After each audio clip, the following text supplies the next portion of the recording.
தம்பி, நீ குளிர் கொஞ்சம் ஓவரா இருக்கிற மாதிரி இருக்கு. ஆமாண்ணே, சாயந்தரம் சரியான மழைண்ணே. என்னடா தம்பி, குளிர் ஓவரா இருக்கேடா. சரி, எதுவும் பீடி கிண்டு வச்சிருக்க? நமக்கு அந்த பழம் கிடையாதுண்ணே. வேற என்னடா இருக்கும் உன்ட்ட? குளிர் கொஞ்சம் ஓவரா இருக்காப்பா இன்னைக்கு. 20 ரூபா இருக்குண்ணே, வாங்கண்ணே. 20 ரூபா இருக்கா? சரி, அண்ணன் போய் ஒரு மினி கோல்டு சிகரெட் வாங்கி அடிச்சுட்டு வரேன். சரிண்ணே. சரிண்ணே. என்னடா ஆள் கூட்டமா இருக்குண்ணே கடையில. கூட்டமா இருக்காங்களா? ஒரு 5 நிமிஷம் கழிச்சு போ. 5 நிமிஷம். சரிடா. 5 minutes later. என்ன வாங்கண்ணே? தம்பி, உங்களை எங்கேயோ பார்த்த மாதிரி இருக்கே. எங்கண்ணே?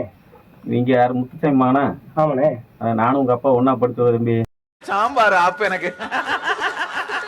என்ன வேணும் தம்பி? மினி ஃபில்டரா? இல்லையாண்ணே, நான் மினி ஃபில்டர் கேட்கல, நான் மேரி கோல்டு பிஸ்கட்லண்ணே கேட்டேன். மேரி ஃபில்டர் நோடு கொடுங்கண்ணே, 20 ரூபா கொடுத்தண்ணே. சரிண்ணா, வரேண்ணே. அதானையா, உங்க ஐயா நல்லவர், எந்த பழக்கமும் இல்லையே. உங்களுக்கு இந்த பழக்கமா? நம்மளுக்கு கிடையாது. பிஸ்கட் தவிர எதுவும் சாப்பிட மாட்டேன். சரி, வரேன். அவ்வளவுதான், நம்மள முடிச்சு விட்டீங்க போங்க. கால் வைக்கிற இடமெல்லாம் கண்ணி விடி வைக்கிறாங்களே.